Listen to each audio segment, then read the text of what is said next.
এটা ଗୋଟେ ମହତ୍ଵ କାର୍ଯ୍ୟ। ରକ୍ତଦାନ ମହତ୍ଵଦାନ। ଆଜିକାଲି ବ୍ଲଡର ଯୋଉ ସମସ୍ୟା ମାନେ ପେସେଣ୍ଟଙ୍କର ବ୍ଲଡ ମିଳିବା ସମ୍ଭବ, ଏଇଟା ପ୍ରତ୍ୟେକ ସଂସ୍ଥା କରିବା କଥା। ବ୍ଲଡ କିଛି ୟୁନିଟ ଯେତେ ହଉ 50 ହଉ 100 ହଉ ଦେଲେ ଲୋକଙ୍କର ସାହାଯ୍ୟରେ ଆସୁଛି। ମୁଁ ବି ନିଜେ ଏଇ ଭବିଷ୍ୟତରେ ମୁଁ ଜୁନ୍ କେତେରେ ମୋର ବି ଦେହ ଖରାପ ଥିଲା, ଆଉ ମୋ ପାଇଁ ବି ବ୍ଲଡ ପିଲା ନେଇକି ଦେଇଛନ୍ତି। କାରଣ ବ୍ଲଡଟା ଏତେ ନିହାତି ଆବଶ୍ୟକ, ସେଥିପାଇଁ ଆମେ ଏଇ କାର୍ଯ୍ୟରେ ସମସ୍ତେ ରହିବା ଦରକାର। ଆଉ ଏଇ ବଢିଆ କାମ। ଆମେ ତ ଜଗନ୍ନାଥଙ୍କର ସଂସ୍ଥା, ରଥ ସଂସ୍ଥା। ଆମେ ରଥଯାତ୍ରା କରୁ, ରଥଯାତ୍ରା ସାଙ୍ଗରେ ଏଇଟା ଗୋଟେ କରୁଛୁ, ଜଗନ୍ନାଥ ସେବା ସମିତି। ନାଁଟି ଯେମିତିଆ ସେଇଭଳିଆ କାମ ଆମେ କରିବା ଦରକାର, ଏଇଭଳିଆ ସୋସିଆଲ ୱାର୍କ କରିବା ଦରକାର। ଏଠି ଆମ ଓଡ଼ିଶା ଆମକୁ ଆସିଛନ୍ତି, ବ୍ଲଡ ନେଉଛନ୍ତି, ସହଯୋଗ କରୁଛନ୍ତି। ତନୟ ପଟ୍ଟନାୟକ ବି ଆସିବେ, ଆକାଶ ଦାସ ନାୟକ ବି ଆସିବେ, MLA ଆସୁଛନ୍ତି, ଜଗା ପ୍ରଧାନ ଆସୁଛନ୍ତି, ସୁର ରାଉତରା ବି ଆସିବେ। ଆମେ ସମସ୍ତଙ୍କୁ ନିମନ୍ତ୍ରଣ କରୁଛୁ। ଆମର କୌଣସି ଦଳ ପାର୍ଟି କିଛି ନାହିଁ। ରକ୍ତଦାନ ଆମେ ଯେମିତି ଭଗବାନ ଠାକୁରଙ୍କର ରଥ କରୁଛେ, ଆମର ସମସ୍ତେ ମନ୍ଦିରକୁ ଆଉ କଣ କିଏ ଇଏ ଯିବେ, ପାର୍ଟି ଯିବେ କି?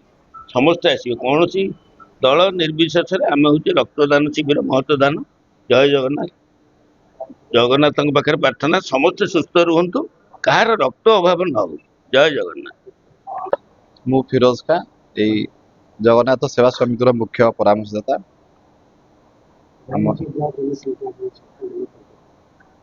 ଦେଖନ୍ତୁ, ରକ୍ତଦାନ ଏକ ମହତ୍ କାର୍ଯ୍ୟ। ଆମେ ଦେଖୁଛୁ ବହୁତ ସମୟରେ ରକ୍ତର ଅଭାବ ପଡୁଛି, ତେଣୁ ଏଇ ଆବଶ୍ୟକତା ପୂରଣ ପାଇଁ ବହୁତ ଗୁଡିଏ ଲୋକ ହଇରାଣ ହେଉଛନ୍ତି। ତେଣୁ ଜଗନ୍ନାଥ ସେବା ସମିତି ଗୋଟେ ଆଜିକି 3 ବର୍ଷ ସରିଲା, ଏଇଟା 4th ଇୟରରେ ଗୋଟେ ଭଲ ପଦକ୍ଷେପ ନେଇଛି ଯେ ଆମେ ବ୍ଲଡ ଡୋନେଟ୍ କରୁଛୁ ଆମ ଓଡ଼ିଶା ମାଧ୍ୟମରେ।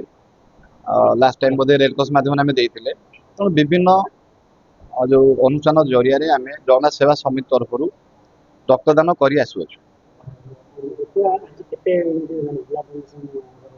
ଆମେ ତ 50+ କରିବୁ ବୋଲି ଚେଷ୍ଟା କରୁଛୁ, ଦେଖାଯାଉ। ଲୋକ ସ୍ୱତଃ ଭାବେ ଆସୁଛନ୍ତି। ଆମ ଯୋଉ ଜଗନ୍ନାଥ ସେବା ସମିତିର ଯୋଉ କାର୍ଯ୍ୟକର୍ତ୍ତା ମାନେ ଅଛନ୍ତି ସେମାନେ ଦଉଛନ୍ତି, ତାଙ୍କ ଘର ପରିବାର ବି ଦଉଛନ୍ତି, ଏବଂ ଲୋକ ସ୍ୱତଃ ଭାବେ ଯୋଉମାନେ ଦେଖୁଛନ୍ତି ବ୍ୟାନର ବା ଆମେ ଛାଡ଼ିଥିଲୁ ଆଗରୁ ଫେସବୁକରେ ଛାଡ଼ିଛୁ, ସେଟା ଦେଖି ମଧ୍ୟ ଲୋକ ଆସି ଦଉଛନ୍ତି। କିଛି ଲୋକ ଅନୁଷ୍ଠାନ ଆଜ୍ଞା ଛୋଟ ଅନୁଷ୍ଠାନ, 4 ବର୍ଷର ମାତ୍ର ଅନୁଷ୍ଠାନ। ତେଣୁ ଏଭଳି ସେବା କାର୍ଯ୍ୟ ଏବଂ ମହତ୍ କାର୍ଯ୍ୟ ଆମେ କରି ଆସୁଅଛୁ।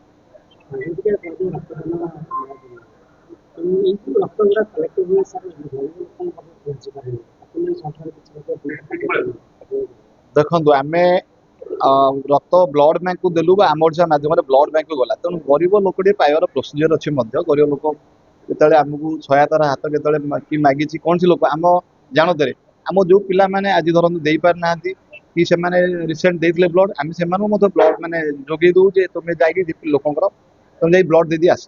ସେମିତି ମଧ୍ୟ ହେଇପାରୁଛି।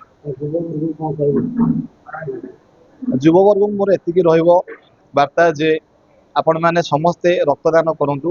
ରକ୍ତଦାନ କଲେ ଲୋକଙ୍କର ଗୋଟେ ଭୟ ଥାଏ ଯେ ନାଇଁ ମୋତେ ହାଲିଆ ଲାଗିବ, ମୋର ଏହା ହବ। ସେ ଜିନିଷ ନେଇ ଆମେ ନୂଆ ରକ୍ତ ପୁଣି ଗଢି ମାନେ ଆଉ ଥରେ ଫର୍ମେସନ ହବ। ତେଣୁ ସମସ୍ତେ ରକ୍ତଦାନ କରନ୍ତୁ ଏବଂ ଗୋଟେ କଣ କରନ୍ତୁ, ଯୋଉ ଲୋକମାନେ ରକ୍ତ ଅଭାବରୁ ମରିଯାଉଛନ୍ତି ସେମାନଙ୍କୁ ସାହାଯ୍ୟ କରନ୍ତୁ। ଜଗନ୍ନାଥ ସେବା ସମିତି ତରଫରୁ ଆଜି ରକ୍ତଦାନ କାର୍ଯ୍ୟକ୍ରମ, କାରଣ ରକ୍ତଦାନଟା ହେଉଛି ଭାରି ଇମ୍ପୋର୍ଟାଣ୍ଟ।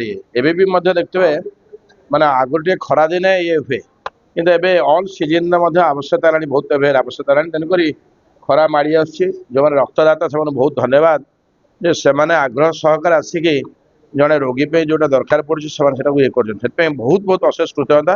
କାରଣ ଯେତେ ଧନ୍ୟବାଦ ଦେଲେ ତାଠୁ ମଧ୍ୟ ଇଏ ହେବ ନାହିଁ। ତେଣୁକରି ଆସନ୍ତୁ ଆମେ ସମସ୍ତେ ମିଶିକିରି ଅନ୍ୟର ଜୀବନ ରକ୍ଷା କରିବାକୁ ହେଲେ ଗୋଟେ ରକ୍ତଦାନ, ଆମେ ରକ୍ତଟା ଯଦି ଦେବା ଆମ ଶରୀରରୁ ପୁରା ପ୍ୟୁରିଫାଏ ହେଇଯାଏ। ରକ୍ତଟା ଦେଲେ କୌଣସି ଶରୀର କିଛି କ୍ଷତି ହୁଏ ନାହିଁ।